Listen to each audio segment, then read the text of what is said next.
The scars on Mia's back burned as she ran. Not from fresh wounds, these were old, layered over years of discipline and correction from her pack. But they burned anyway, like her body remembered every lash, every punishment, every moment she'd been told she was worthless. Runt. Weak. Useless. Should have been drowned at birth. Alpha Kane's voice echoed in her head even now, 3 days into her escape. 3 days of running through forests she didn't know, sleeping in trees, drinking from streams, always looking over her shoulder for the hunting party she knew would come. Because runts didn't get to leave. Not alive. Hello, my beautiful pack. Welcome back to Silver Moon Chronicles, and oh my god, this story is going to destroy you in the best way possible. We're talking about a wolf who's been told her entire life she's nothing, running from everything she's ever known, being hunted by the most powerful alpha in the territory, and discovering that nothing is what it seems. Drop a comment right now and tell me, have you ever felt like the runt? Like you didn't belong? Because Mia's story is going to speak to everyone who's ever felt small.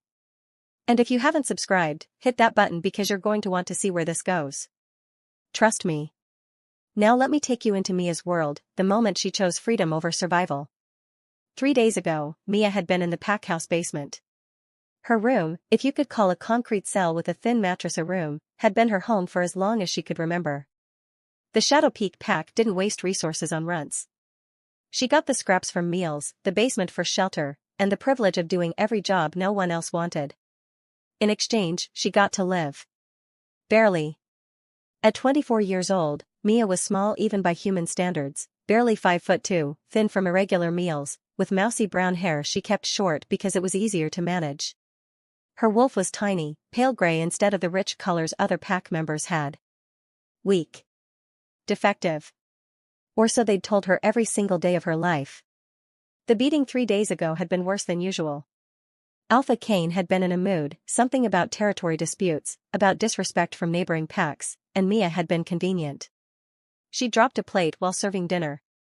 1 plate. 1 tiny mistake. 20 lashes with a silver-laced whip. She'd passed out around 15. Woken up in her cell, back screaming, dried blood crusting her shirt. And something inside her had just broken. Not her spirit, that had broken years ago. Her fear. She'd stopped being afraid of dying and started being more afraid of living like this for another day. Another year.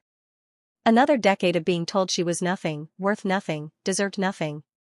So that night, when the pack house had finally quieted, Mia had picked the lock on her cell, a skill she'd learned from watching the pack's enforcer, practiced in secret for months, and she'd run. She'd made it to the territory border before the alarms went off. Made it into neutral territory before the hunting party mobilized. Made it 3 days before her luck ran out. Now, she stood at the edge of a ravine, hunting party closing in behind her, nowhere left to run. End of the line, runt. Kyle's voice carried through the trees.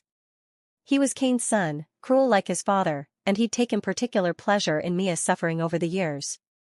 You really thought you could escape? You're too weak to survive out here alone. Mia looked down at the ravine. At least 30 feet to the rocky river below. She'd never survive the fall. But maybe that was better than going back. I'm not going back, she called out, surprised by how steady her voice sounded. Then you'll die here. Kyle emerged from the trees with 5 other wolves, all in human form but ready to shift, all bigger and stronger than her. Alpha's orders. Bring you back alive or bring back your body. Either way works for us. Why? The question burst out before Mia could stop it. Why does he even care? I'm just a runt. I'm nothing to the pack. Something flickered in Kyle's expression, too fast for her to read. Your pack property.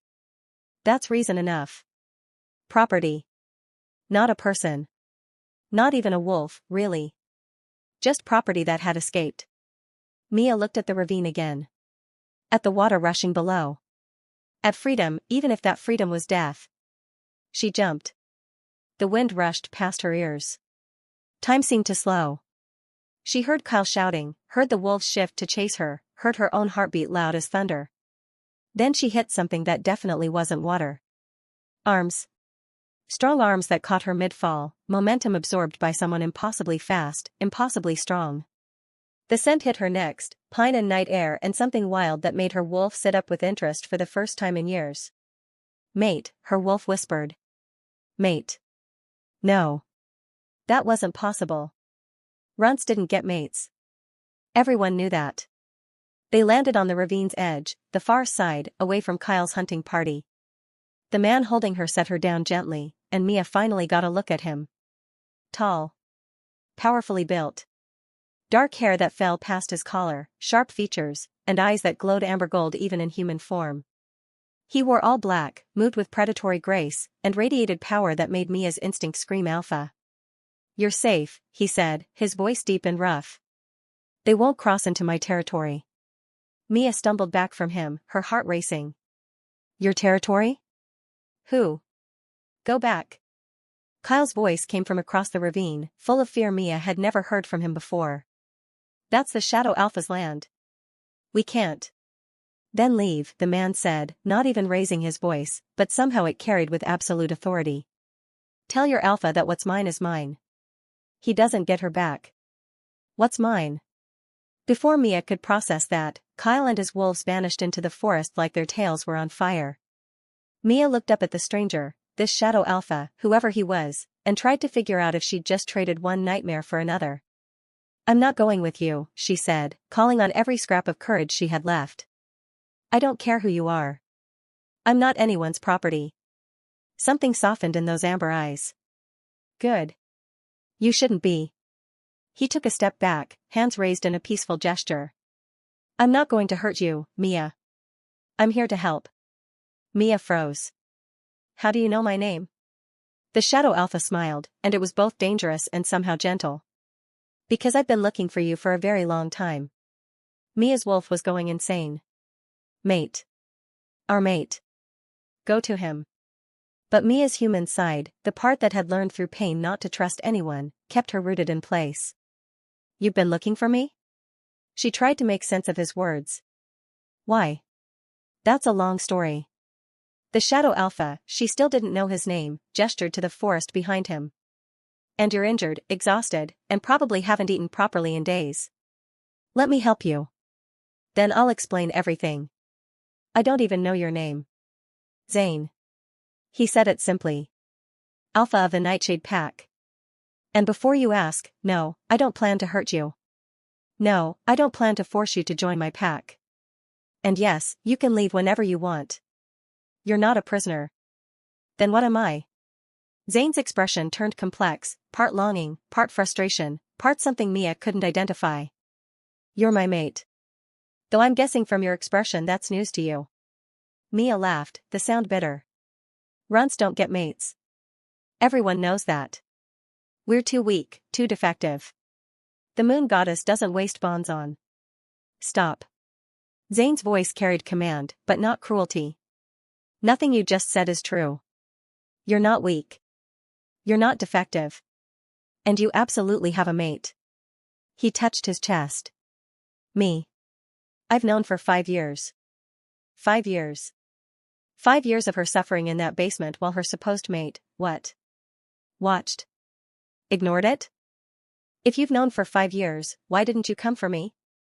The accusation burst out, laced with all the pain she'd been carrying. Why did you leave me there? Because I couldn't start a war without proof of what they were doing to you. Zane's jaw clenched. I've been gathering evidence, building a case to bring to the council, trying to do this the right way. But 3 days ago, when I felt your pain, when I felt you nearly die from that beating, I stopped caring about the right way. You felt it? Mia's hand went to her back unconsciously. Every lash. Every moment you hurt, I felt it through our bond. His eyes blazed. So yes, I know about the abuse. About the starvation, the beatings, the isolation. About how they've treated you your entire life. And I'm going to make every single one of them pay for it. The conviction in his voice should have been comforting. Instead, it terrified her. I don't need anyone to fight my battles, she said. I know you don't. You've been fighting alone your whole life. Zane moved closer, slowly, like approaching a wounded animal. But you don't have to anymore. Let me help. Please. Mia's knees buckled. The adrenaline from the escape was fading, leaving behind bone-deep exhaustion and pain. Zane caught her before she fell, lifting her easily into his arms. "I've got you," he murmured. "You're safe now. I promise." Mia wanted to fight, to insist she could walk, to maintain some shred of independence. But her body had other ideas. The last thing she remembered before darkness claimed her was the steady rhythm of Zane's heartbeat and that scent, pine and night air and home. She woke in a bed. An actual bed, soft mattress, clean sheets, pillows that smelled like lavender. Sunlight streamed through a window, and for a disorienting moment, Mia thought she was dreaming. Then the door opened. A woman entered, older, maybe 50, with silver-streaked dark hair and kind brown eyes. "Oh good, you're awake. I'm Nora, the pack healer. Zane asked me to check on you." Mia sat up too fast, pain lancing through her back. "Where am I?" "Nightshade territory. Specifically, the Alpha's personal cabin." Nora moved to the bed, her hands glowing with soft green healing light. "May I?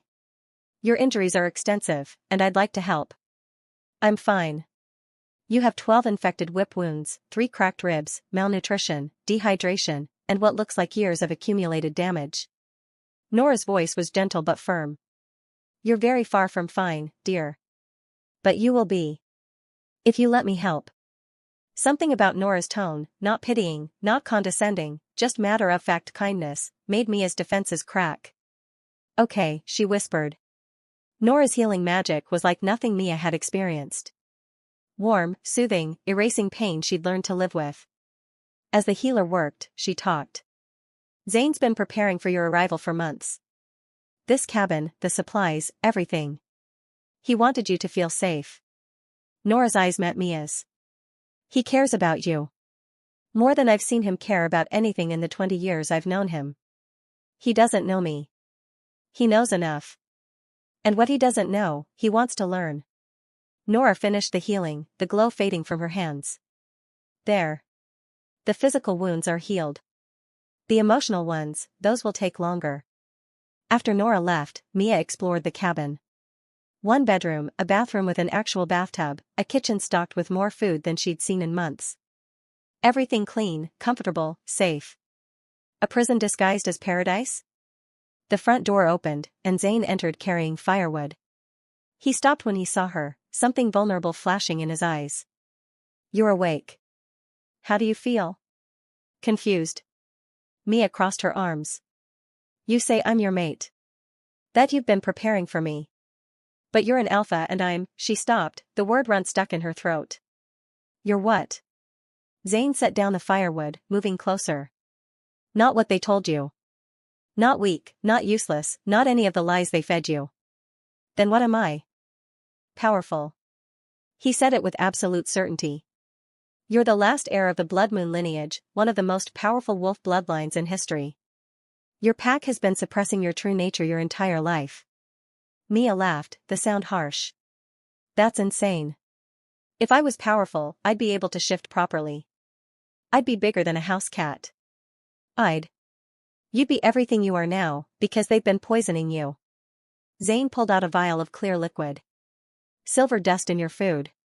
Not enough to kill you, but enough to keep your wolf weak. Nora found it in your system." The room tilted. "No. That's not, why would they do that?" "Because your father was Alpha before Cain. And when your father died, murdered, I believe, though I can't prove it yet, Cain took over and declared you a runt. Made sure you'd never challenge him." Zane's voice hardened.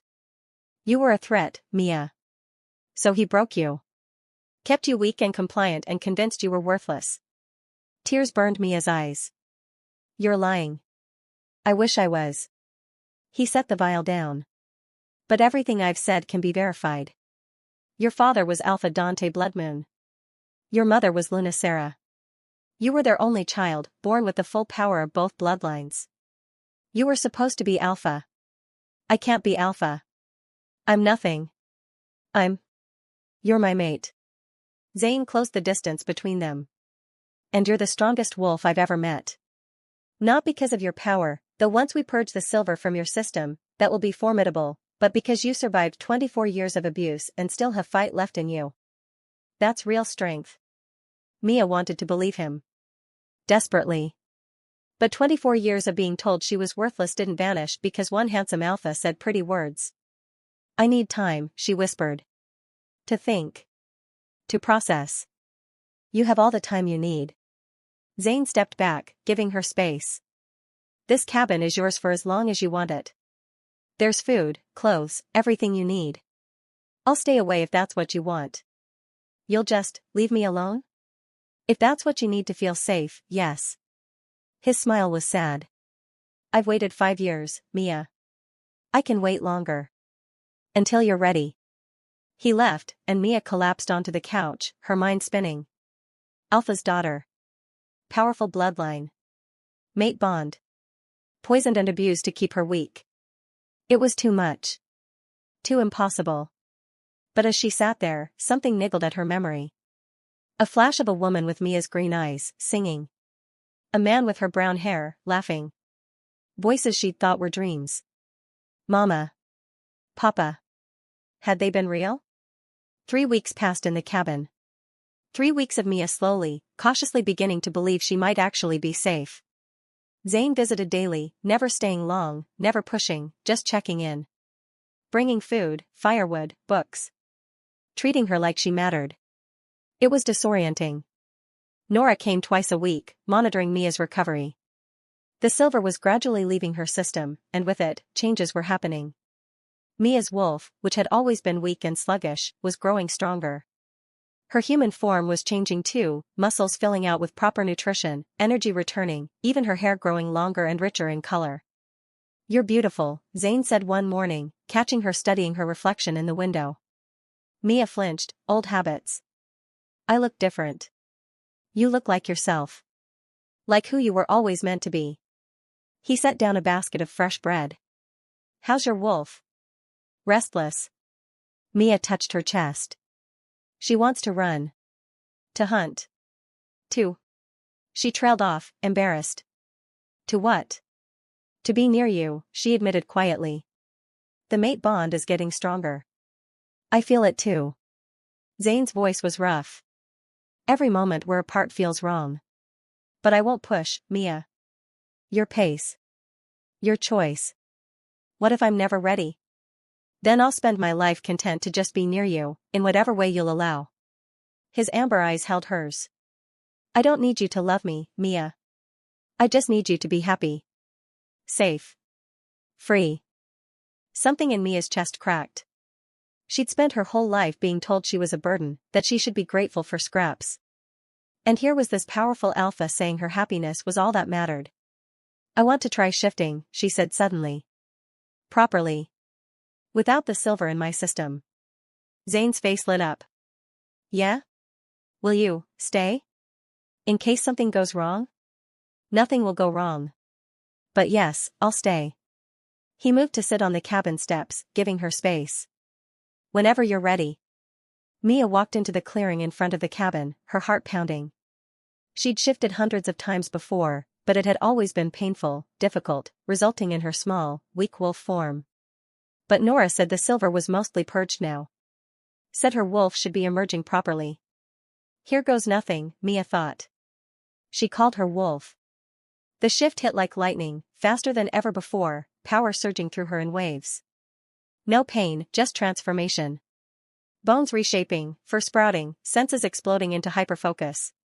When it finished, Mia looked down at her paws. They were huge. She was huge. Not small and pale gray, full-sized, with fur that was silver and white, markings that seemed to shimmer in the sunlight. She felt strong. Fast. Powerful. "Mia." Zane's voice was odd. "You're magnificent."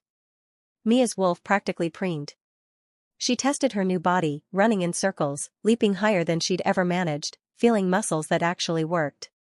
Then she did something she'd never been able to do before. She held.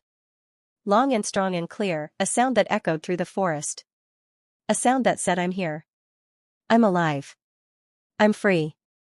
Zane shifted in response, his massive black wolf appearing beside her. He was still bigger, but not by much.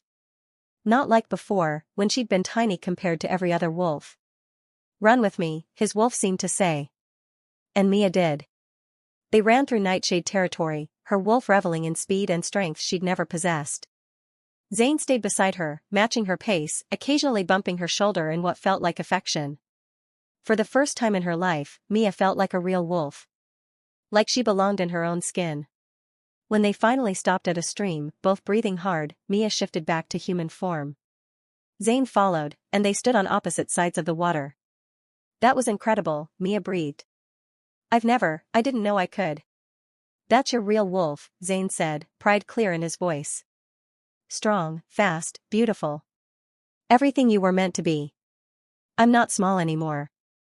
You were never small. Just suppressed. He moved closer, stopping at the water's edge. Mia, there's something else you should know. About your power. What? Blood moon wolves weren't just strong. They had gifts. Abilities beyond normal shifters. His expression turned serious. Your father could sense lies. Your mother could heal with her touch. Every blood moon alpha had something unique. And me? I don't know yet. But once you're fully recovered, once all the silver is gone, you'll discover it. Mia looked at her hands, trying to imagine having special abilities. It still felt like a dream. Like she'd wake up back in that basement, still weak, still worthless.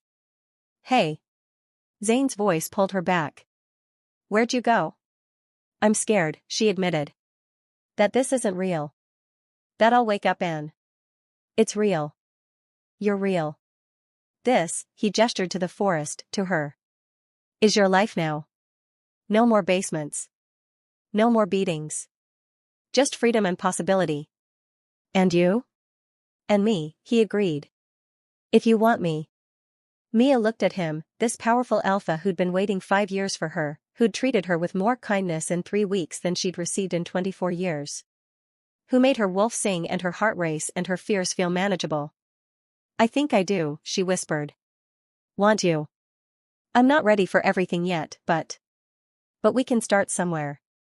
Zane smiled, and it transformed his usually serious face. That's enough. More than enough. He waded across the stream, water soaking his jeans, and pulled Mia into his arms. She stiffened instinctively, old habits, but forced herself to relax into the embrace. Safe. She was safe. Thank you, she murmured against his chest. For waiting. For being patient. Always, Zane promised. They stood like that for a long moment, the mate bond humming contentedly between them. Then Zane's head snapped up, a growl rumbling in his chest. What? Mia pulled back. What's wrong? Someone's crossed into my territory. His eyes blazed. Multiple someones. And they smell like Shadow Peak. Kane had sent another hunting party. Stay in the cabin, Zane ordered, his alpha command making Mia's wolf want to obey instantly. But Mia wasn't that person anymore. Wasn't someone who cowered while others fought her battles. No, she said firmly. If they're here for me, I'm not hiding. Mia. I'm not that weak runt anymore, Zane. You said so yourself. She felt her wolf rising, eager for confrontation. Let me prove it. Zane looked torn between pride and protectiveness. Finally, he nodded. Together then. But if things get dangerous. I run. I know. Mia shifted, her new wolf form emerging smoothly. Let's go. They raced through the forest toward the territorial intrusion. Mia could sense them now, 8 wolves, all in Shadow Peak colors. And at their center. Kane. Her former alpha had come himself.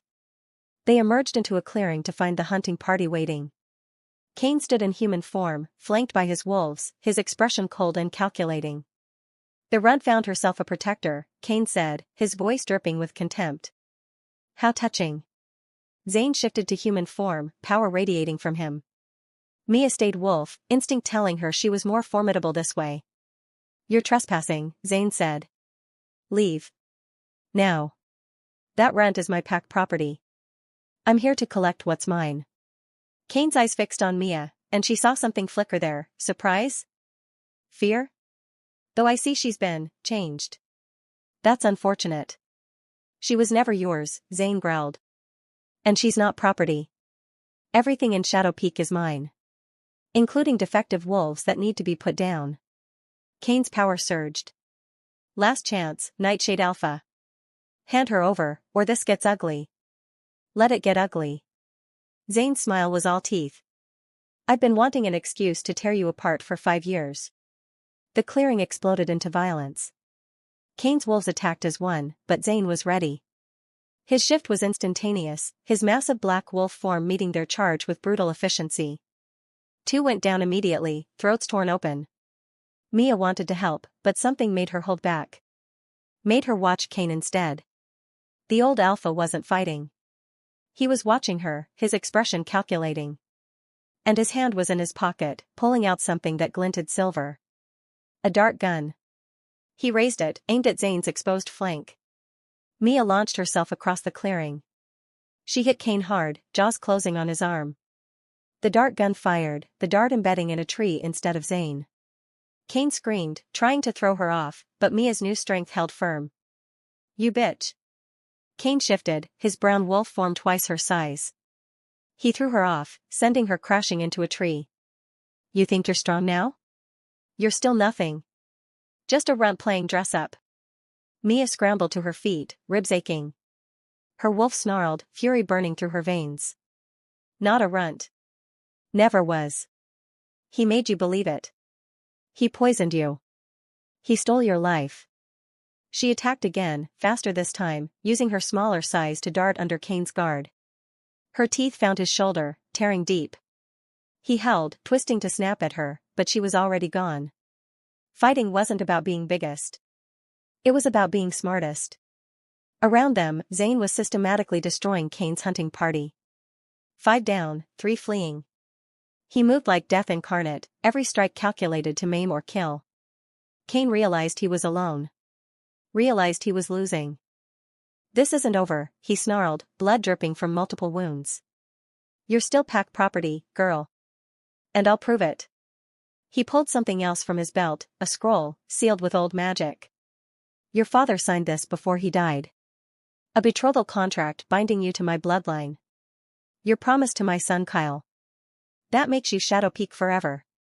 The words hit like a physical blow. Mia shifted back to human form, panting. You're lying.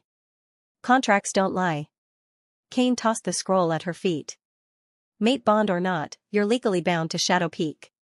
To my family. If you don't return willingly, the council will force you. The council can try, Zane said, moving to stand beside Mia.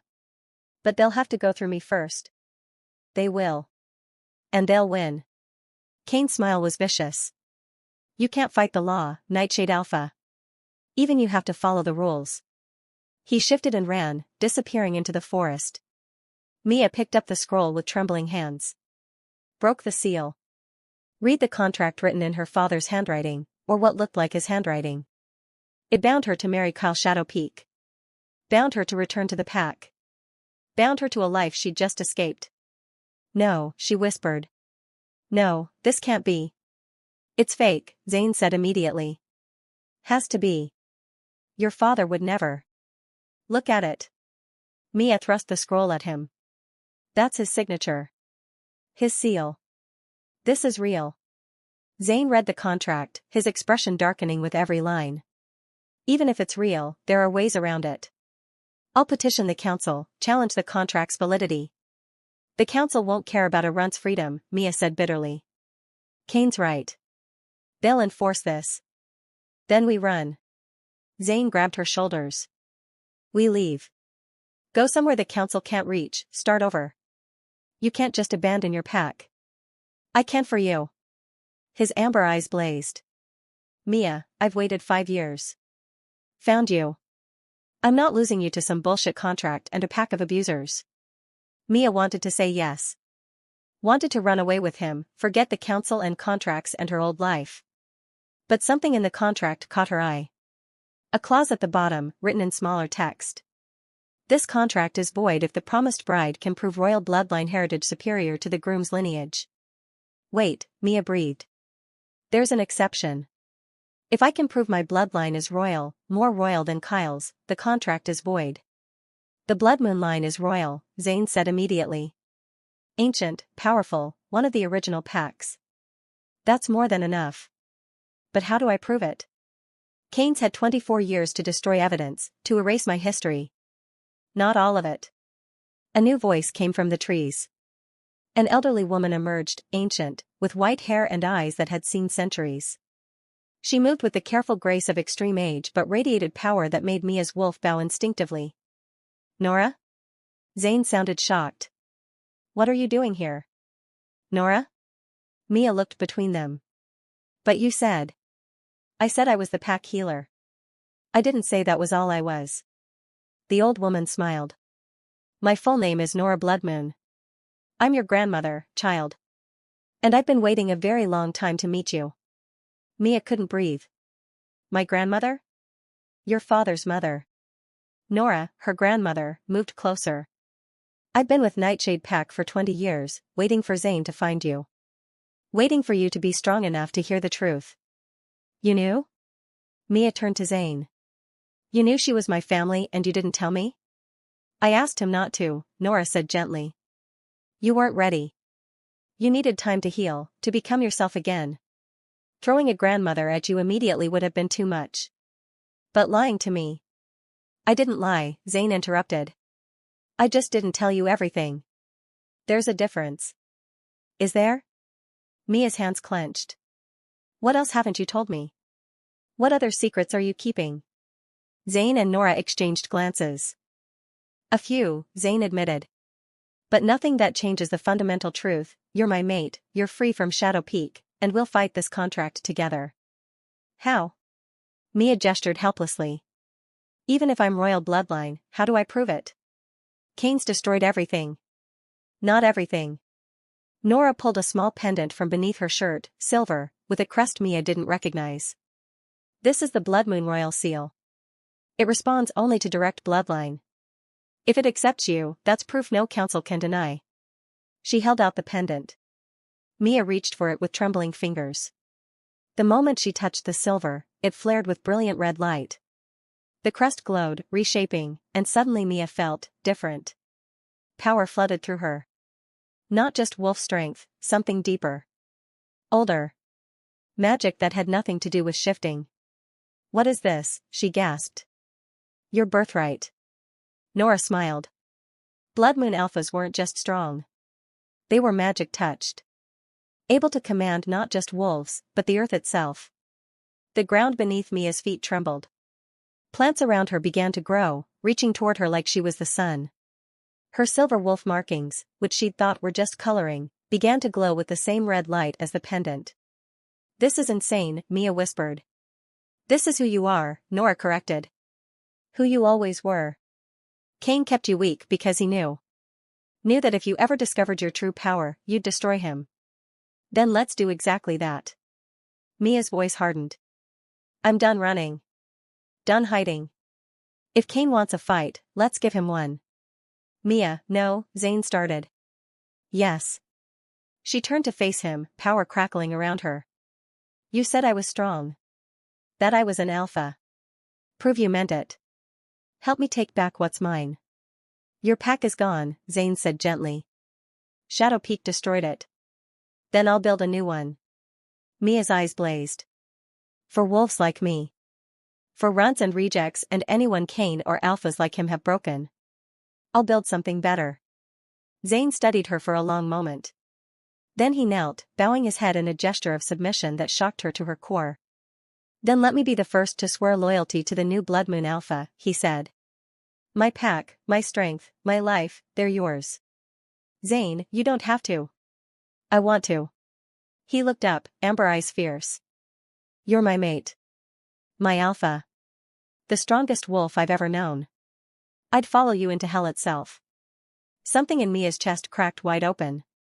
24 years of being told she was worthless, and here was the most powerful alpha in the territory kneeling before her. Get up, she whispered. Please. You're my equal, not my subordinate. Zane stood, pulling her into his arms. Then let's do this as equals. Partners. Mates. I like the sound of that. Mia leaned into him, drawing strength from his solid presence. This is very touching, Nora interrupted, but we have a practical problem. Even with the royal seal, Kane won't give up easily. He'll fight dirty. Let him. Mia pulled back from Zane. Grandmother, the word felt foreign but right. Tell me about my father. About the Blood Moon pack. Everything Kane took from me. They returned to the cabin, where Nora spent hours revealing truths that rewrote Mia's entire understanding of her life. Her father, Dante Bloodmoon, had been one of the most respected alphas in North America. Powerful, just, beloved by his pack. Her mother, Sarah, had been his fated mate, a wolf with healing magic so strong she could bring others back from the brink of death. Together, they'd ruled the Bloodmoon pack with wisdom and compassion. Until Kane challenged Dante for the territory. It wasn't a fair fight, Nora said, her voice heavy with old grief. Kane poisoned your father with silver before the challenge. Dante was weakened, couldn't fight properly. Kane killed him in front of the entire pack. And my mother? Mia asked, though she dreaded the answer. Died defending you. Nora's eyes glistened. Sarah knew Kane would kill you next. You were only a few months old, but already showing signs of incredible power. She gave you to a trusted pack member to hide, then went back to fight Kane. She killed 3 of his best warriors before they brought her down. Mia's hands clenched. And Kane took over. He declared the Blood Moon pack dissolved, absorbed the survivors into Shadow Peak, and announced you had died with your mother. Nora touched Mia's hand. But the wolf Sarah trusted brought you to me. I hid you in plain sight, gave you to a childless couple in Shadow Peak who agreed to raise you as their own. They were good people. They died when you were 6. I remember them, Mia whispered.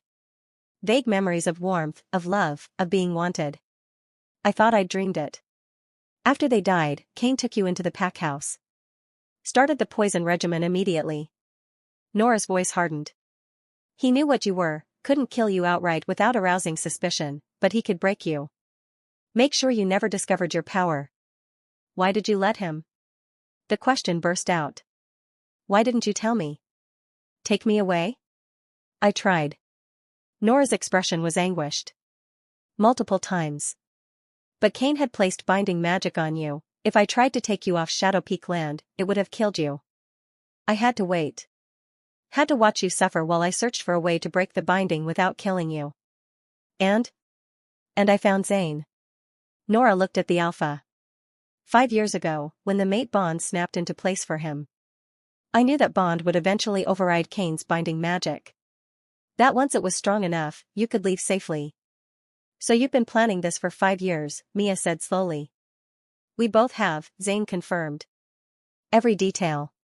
Waiting for the right moment, the right circumstances. When you finally ran 3 weeks ago, the bond was strong enough to protect you through the escape. And if I hadn't run? I would have found another way. Zane's voice was absolute. I was done waiting. Done watching you suffer. One way or another, you were coming home. Mia stood, pacing the small cabin. Her mind spun with information, with rage, with grief for parents she barely remembered. I want to challenge him, she said finally. Kane. For what he did to my parents. To me. I want to fight him properly. You're not ready, Nora said immediately. Your power is just awakening. Kane's been alpha for 24 years. Then teach me. Mia turned to face them both. Train me. I have royal magic, right? Show me how to use it. It takes time. I'm done waiting. Mia's power flared, the ground trembling. He stole my life. My family. 24 years of torture because he was too weak to fight my father fairly. I won't let him win. Zane and Nora exchanged glances. 3 months, Zane said finally. Give us 3 months to train you properly. Then, if you still want to challenge Kane, I'll support you. 3 months is too long. He'll come after me again. Let him try. Zane's smile was dangerous. We'll be ready. And every attack he makes just gives us more evidence of his crimes to present to the council. Mia wanted to argue, but she saw the wisdom in it. She was powerful now, yes. But power without training was just potential. Fine. 3 months. She looked at her grandmother. Teach me everything. I want to know every secret of the blood moon line, every technique my parents knew. Make me the alpha they wanted me to be. Nora smiled. With pleasure, granddaughter. The training was brutal. Every day for 3 months, Mia woke before dawn to practice with Nora. Learning to channel her earth magic, to command plants and stone, to feel the heartbeat of the forest itself. Blood moon magic was about connection, to the land, to her pack, to the ancient power in her blood. Afternoons were with Zane, learning combat. Not the desperate, defensive fighting of a victim, but the calculated aggression of an alpha. He taught her to use her smaller size as an advantage, to fight smart instead of strong, to read opponents and exploit weaknesses. Evenings were for her wolf. Running through nightshade territory, growing comfortable in her new powerful form, learning to push her limits. And nights were for Zane and Mia, slowly building the trust and intimacy that had been impossible before. Tell me about the first time you felt the mate bond, Mia asked one night, curled against his side on the cabin's couch. Zane's arms tightened around her. 5 years ago. I was visiting Shadow Peak on council business, territory dispute with a neighboring pack. I saw you carrying supplies across the compound. His voice went rough. You were so small. Bruised. Limping. And the moment our eyes met, everything in me screamed mate. Why didn't you approach me then? I tried. Kane blocked me. Said you were pack business, not council concern. Zane's jaw clenched.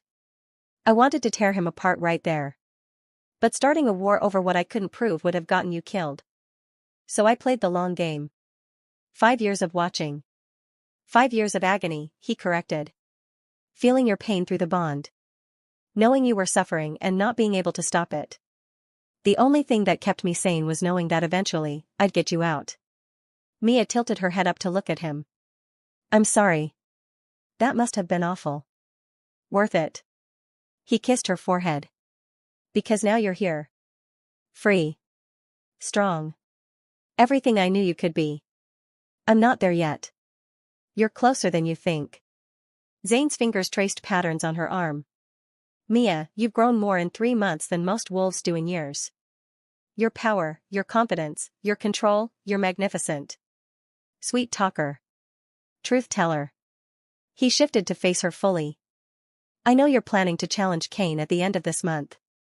And I know I can't stop you. But I need you to understand something. What? I love you. The words were simple, stark, devastating. Not because of the mate bond, though that's part of it. But because of who you are.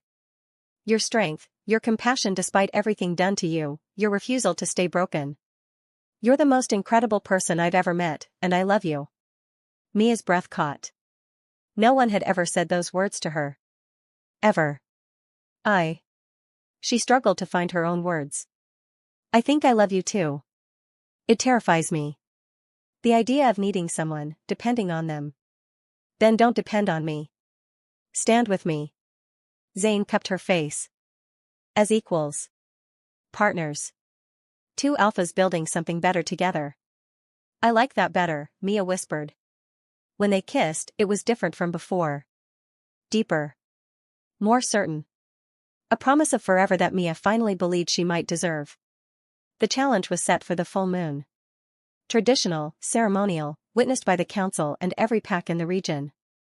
Mia had formally requested the right to challenge Kane for the Shadow Peak Alpha position, citing her blood moon heritage and the crimes committed against her family. The council had approved it. Partially because the evidence Zane had gathered was damning. Partially because they wanted to see if the blood moon royal line was as powerful as legends claimed.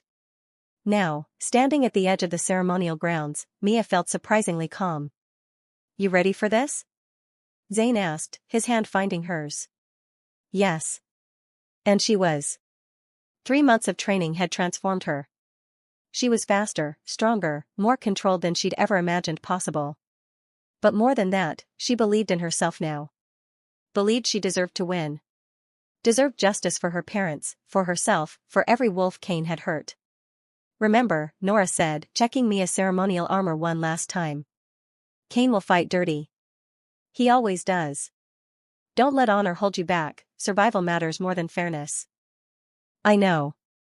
Mia squeezed her grandmother's hand. Thank you. For everything.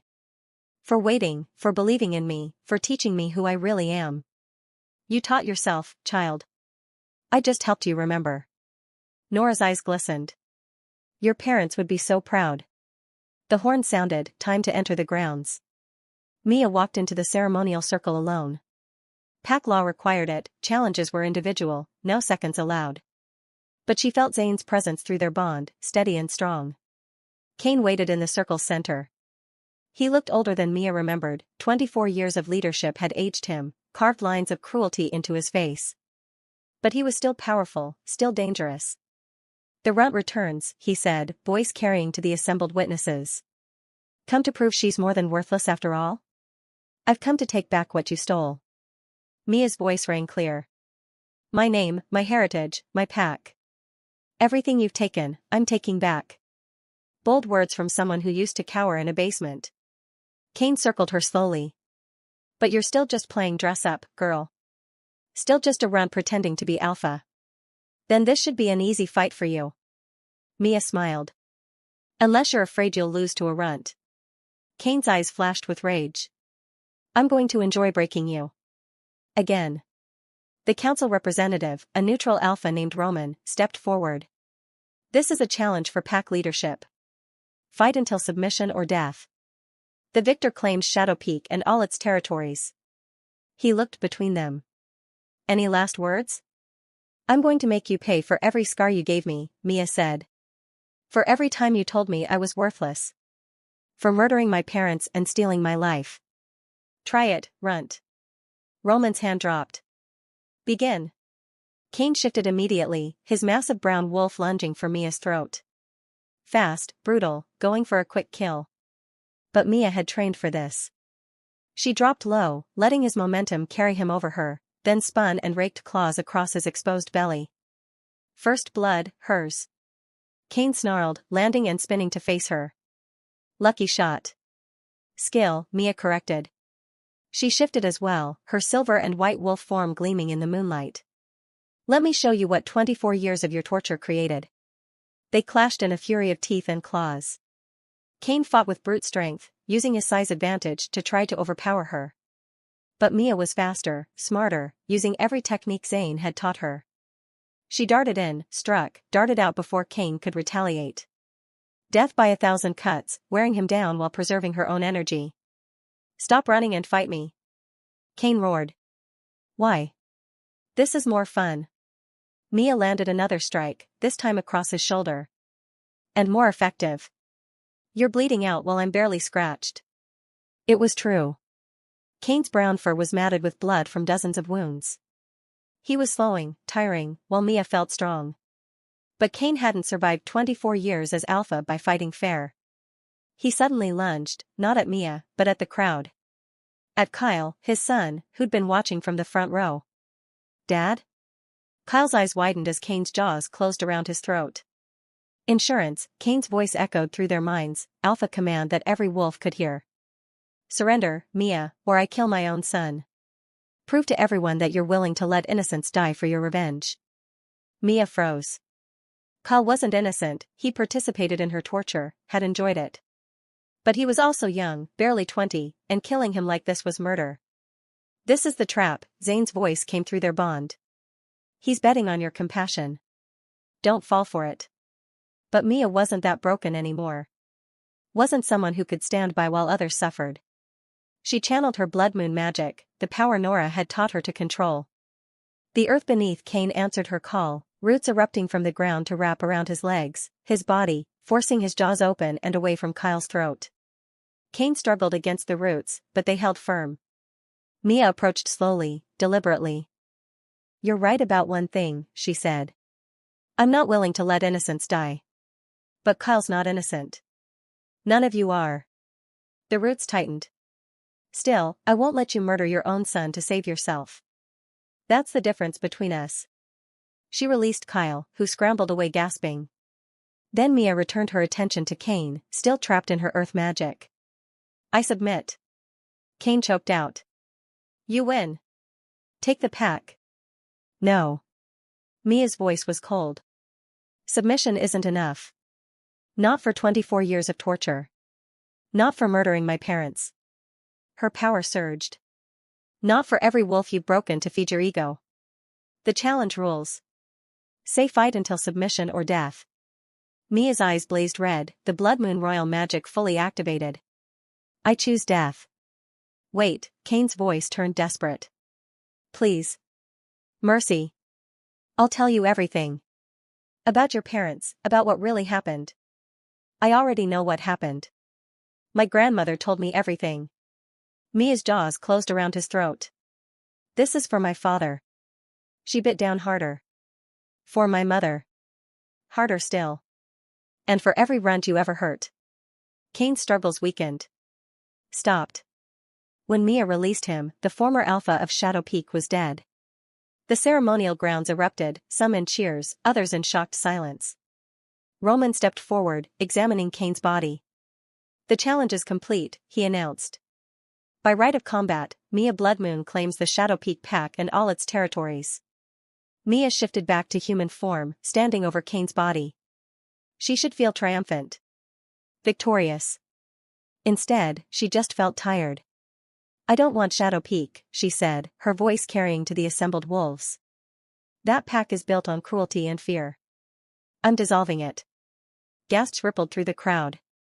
Instead, Mia continued, I'm offering every Shadow Peak wolf a choice.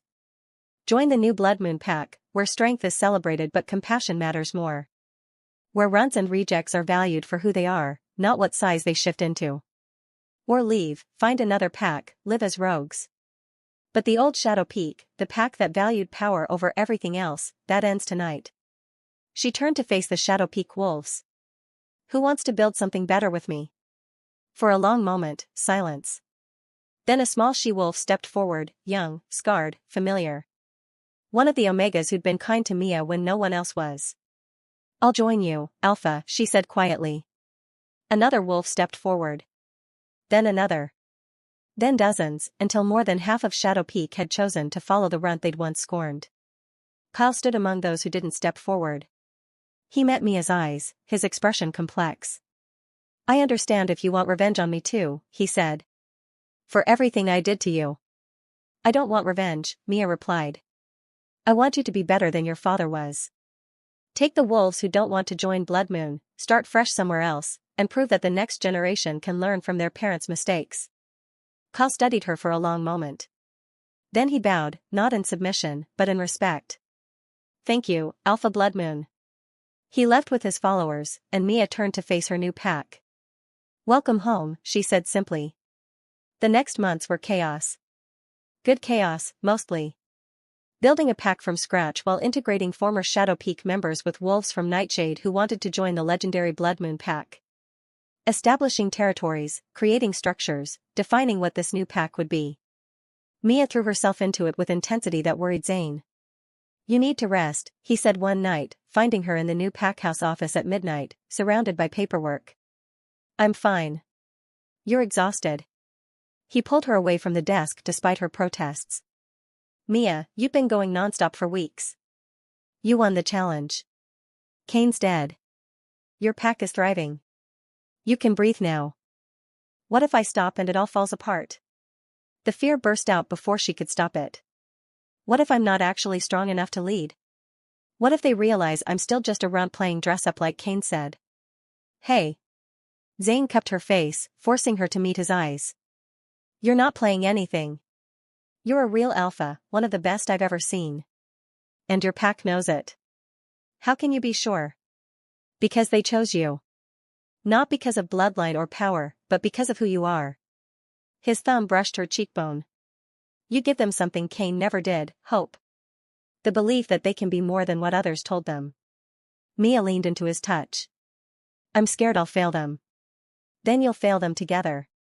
That's what packs are for. Zane pulled her closer. But you won't fail. I've seen you lead, Mia. You're natural at it. Compassionate but firm, strong but approachable. Everything an alpha should be. You're biased. You're my mate.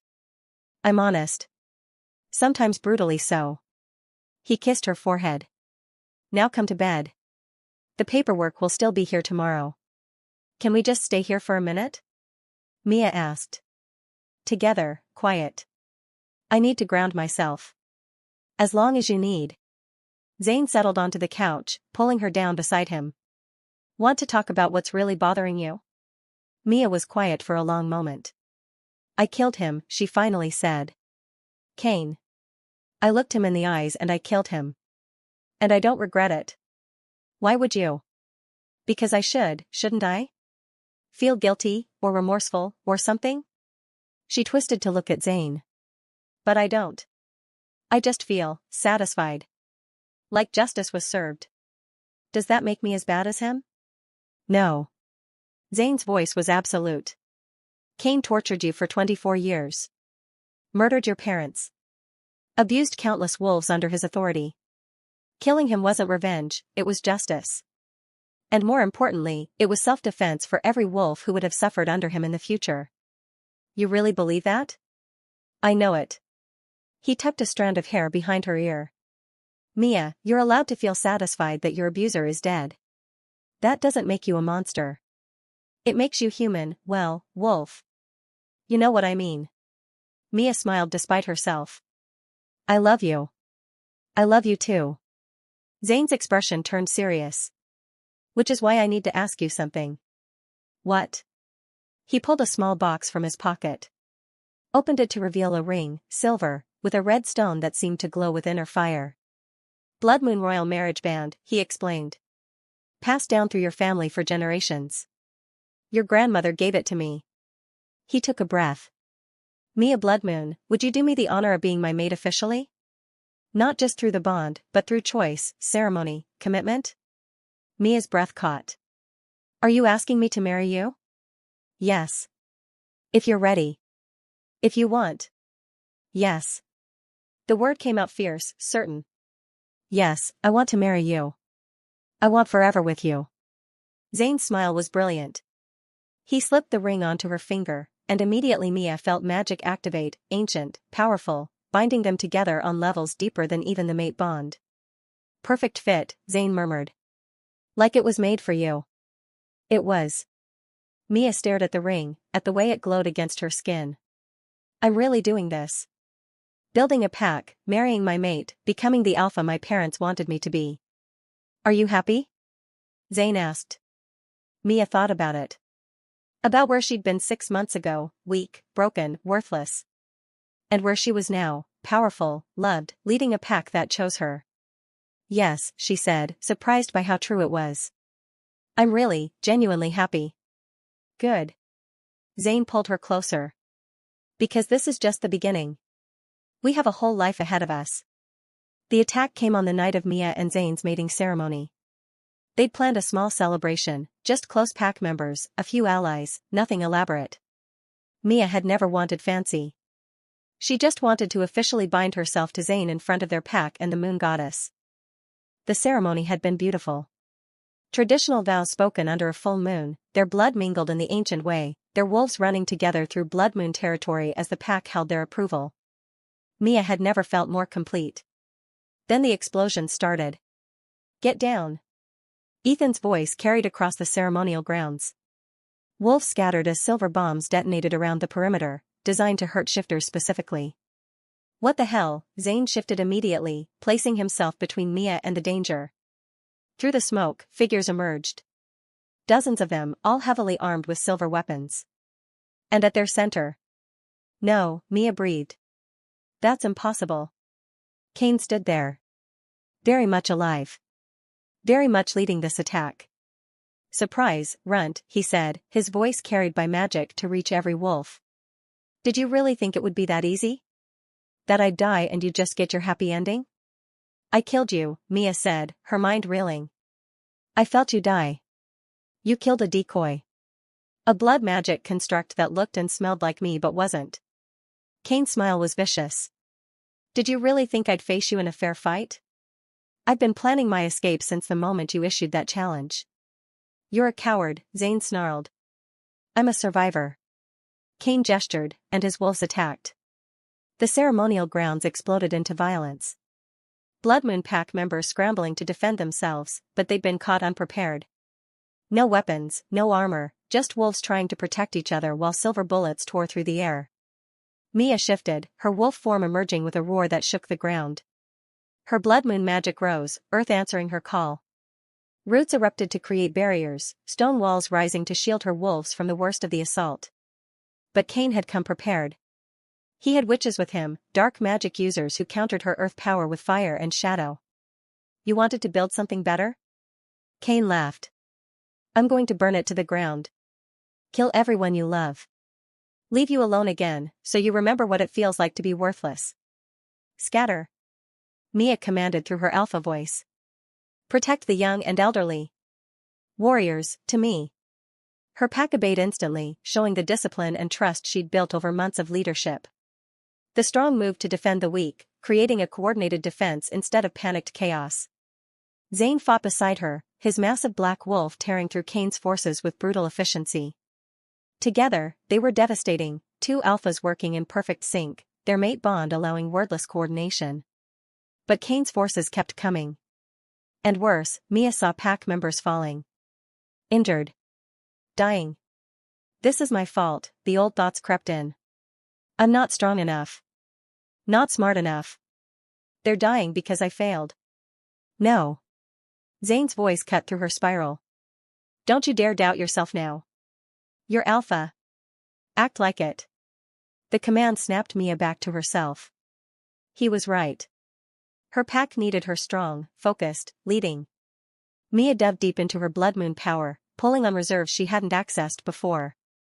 The royal magic answered, flooding through her in waves that made the ground tremble and the air crackle with energy. Enough. Her voice carried alpha command multiplied by royal bloodline magic. Every wolf on the battlefield, friend and enemy alike, froze instinctively. In that moment of stillness, Mia struck.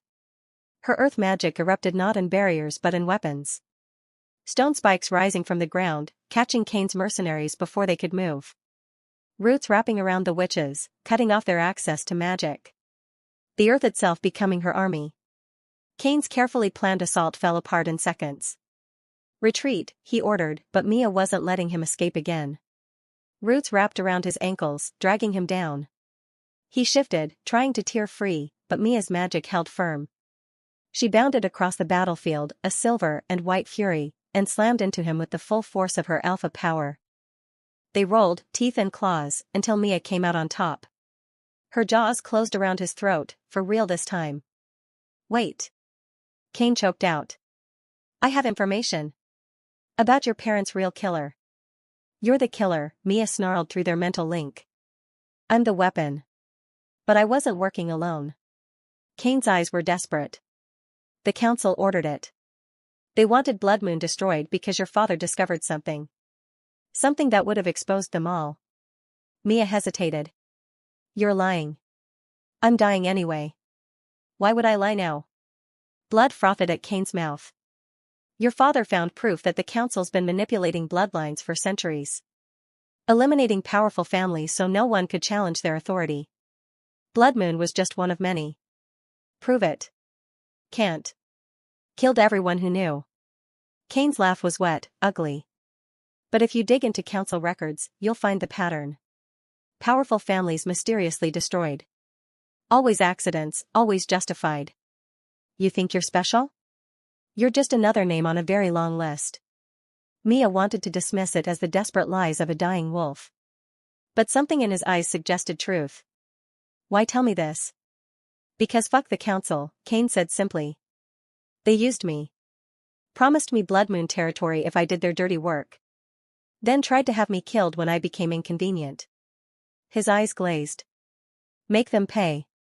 Do what your father couldn't. Then he was gone. Really gone this time, Mia felt his life leave his body. She shifted back to human form, standing over Cain's corpse as the battle raged around her. Mia. Zane's voice pulled her back. Are you hurt? No. But, she looked up at him. Cain said the council ordered my parents' deaths. That they've been killing powerful bloodlines for centuries. Zane's expression darkened. That would explain some things I've noticed over the years. Patterns that never quite made sense. We need to investigate, Mia said. Later. Right now, we need to secure your pack. Zane pulled her close. They're looking to you. Show them you're still strong. Mia looked around at her pack, some wounded, all frightened, but standing firm. Trusting her to lead them through this. She called her alpha voice again. Warriors, secure the perimeter. Healers, tend to the wounded. Everyone else, help clean up this mess. Her eyes blazed. We survived. And we'll keep surviving. Because we're Blood Moon, and we don't break. The pack held their agreement, moving with purpose instead of fear.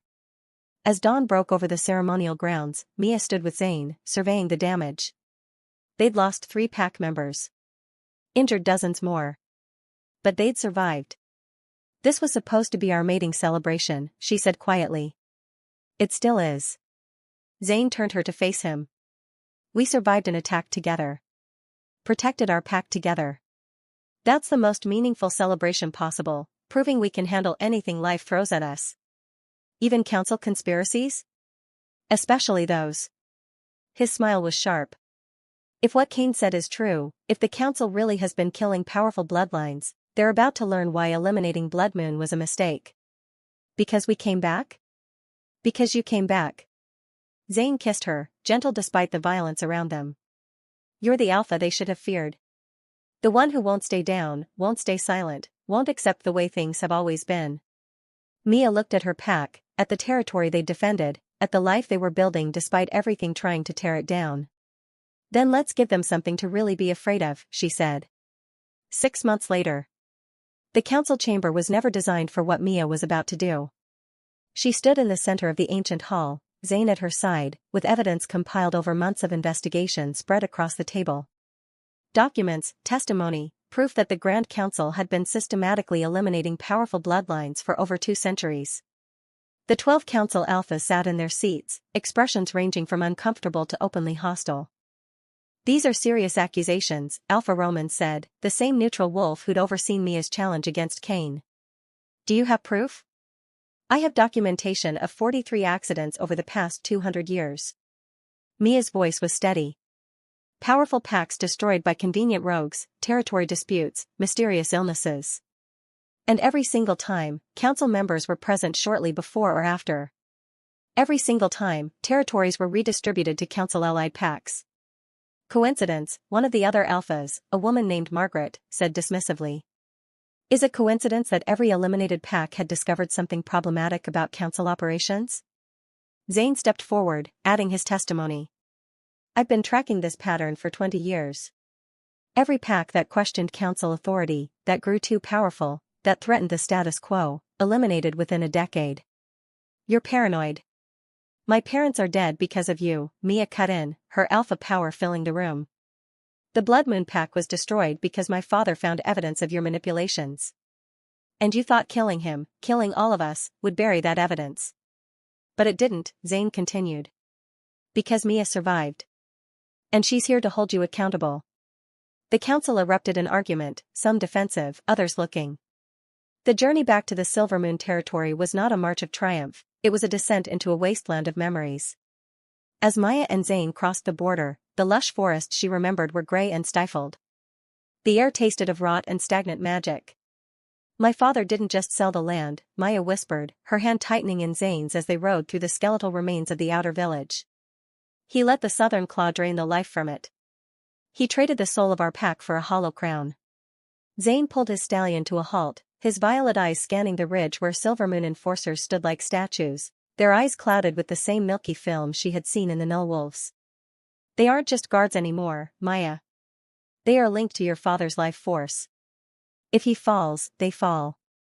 He's turned your people into his personal shield. The mirror pool power within Maya throbbed. She could feel the collective agony of the pack members, mothers hiding their pups in cellars, warriors forced to lift blades against their will. I won't kill my people to get to him, Maya declared, her voice echoing with the authority of the Shadow Queen. You won't have to, Zane promised. He dismounted, the shadows at his feet expanding until they swallowed the light of the midday sun. I will take the front gate. I will be the monster they expect. While they are blinded by my darkness, you will be the light that finds the cracks in their chains. The battle for the Silver Moon Citadel began not with a shout, but with a roar from the earth. Zane shifted, not into a man, and not quite into a wolf. He became a towering titan of obsidian smoke and violet lightning. He tore through the outer fortifications, but he didn't draw blood. Instead, he used his shadow tendrils to pin the thrall warriors to the ground, holding them gently but firmly away from the fight. Maya moved through the chaos like a ghost of silver. Every time a guard lunged, she didn't strike, she touched their forehead. She used her mirror touch to reflect the memory of who they were before the corruption. One by one, the milky film vanished from their eyes, replaced by tears of realization and relief. But as she reached the doors of the great hall, a familiar, twisted scent stopped her cold. Ethan stepped out from the shadows of the doorway. He wasn't the brother who had taught her to track deer. He was a shell. His skin was translucent, his veins pulsing with the black ichor of the Southern Claw's experiments. He promised me I'd be the next alpha, Maya, Ethan hissed, his voice a chorus of a dozen demonic voices. All I had to do was kill the mistake. All I had to do was bring him your heart. Ethan, look at me, Maya pleaded, her own heart breaking. You aren't a killer. You're my brother. I am the King of Ashes. Ethan screamed, lunging at her with claws that dripped with soul-dissolving venom. The fight between siblings was a blur of silver and black. Maya realized that Ethan was a living conduit for her father's magic. To save him, she had to break the connection, but doing so would send the feedback directly into Silas. Inside the great hall, Silas sat on his throne, his hands gripping the armrests so hard the wood was splintering. He was using the moon lily siphon to draw the very life from Ethan to fuel his defense. You're killing him. Maya screamed, parrying Ethan's frantic blows. He is a tool. Silas roared back, his eyes glowing with a sickly, artificial gold. A tool that will buy me enough time to drain the Abomination's soul. Zane crashed through the ceiling, the obsidian dust settling around him like a shroud. He moved to strike Silas, but a barrier of pure, agonizing light threw him back. The moon lily siphon was at full power, fueled by the blood of the Silver Moon Pack. Maya. Zane called out, his voice strained. The mirror. Don't look at the monster, look at the source. Maya understood. She didn't fight Ethan anymore. She let him tackle her, pinning her to the floor. As his venomous claws hovered inches from her eyes, she grabbed his wrists and closed her eyes. She didn't reflect Ethan's hate. She reflected his innocence. She reached through the bond they shared as siblings, through the years of shared laughter and childhood secrets. She showed him the little girl he used to protect. Ethan froze. The black ichor in his veins began to boil as the purity of the memory clashed with the Southern Claw's filth. Maya, run. Ethan wheezed, his eyes flickering back to their natural brown for a split second. With a final, agonizing scream of love, Ethan shoved Maya toward the throne and turned his back to her. He didn't attack Silas, he attacked the siphon. He plunged his hands into the heart of the machine, acting as a ground for the massive magical surge. The explosion was blinding. Ethan's body disintegrated into a cloud of white petals, the final gift of the moon lily, as the machine shattered. Silas fell from his throne, the borrowed power leaving him in a brutal rush. He was no longer a king. He was just a withered, terrified old man. The silence in the great hall was absolute. Zane stood over the broken Silas, his claws ready to deliver the final blow. But Maya walked past him, her hand resting on his arm to steady him. She looked down at her father. I'm not going to kill you, Silas. That would be too merciful. You would be a martyr to the fools who still believe in your way of life. She knelt, pressing her hand to the cold stone floor. She didn't draw magic, she poured it out. She used her mirror-touched soul to heal the land beneath the citadel. The gray rot vanished, replaced by a surge of green grass and wildflowers that tore through the obsidian floor. You will live, Maya said, her voice echoing with the weight of destiny. You will live as a human in the very village you let rot. You will see the prosperity of the pack you tried to destroy. And every time you look in a mirror, you will see exactly what you are. Silas opened his mouth to curse her, but no sound came out. His alpha spark was gone, not taken by force, but surrendered to the earth he had betrayed. Maya turned to the survivors who were gathering at the doors. They looked at her with awe. They looked at Zane with a new, tentative respect. The silver moon is gone, Maya declared. The Deadlands are no more. From this day forward, we are the Eclipse Pack. A sanctuary for the runts, the outcasts, and those who have been told they are nothing. Zane stepped up beside her, the shadows retreating to his feet, leaving him in the soft, morning light. He took her hand, and for the first time, he smiled, a real, human smile that lit up his rugged face. "Long live the Queen," he whispered. "Long live the King," she replied.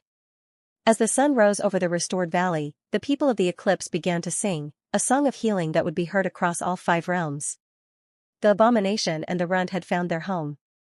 And in the heart of the Shadow Keep, a new life was already beginning to stir, a child of silver and shadow, destined to rule a world that would never again be afraid of the dark. Drop a comment with Rebirth if you loved this ending. Did Silas get what he deserved? And what do you think their heir's powers will be, Shadowlight? Mirror Dark?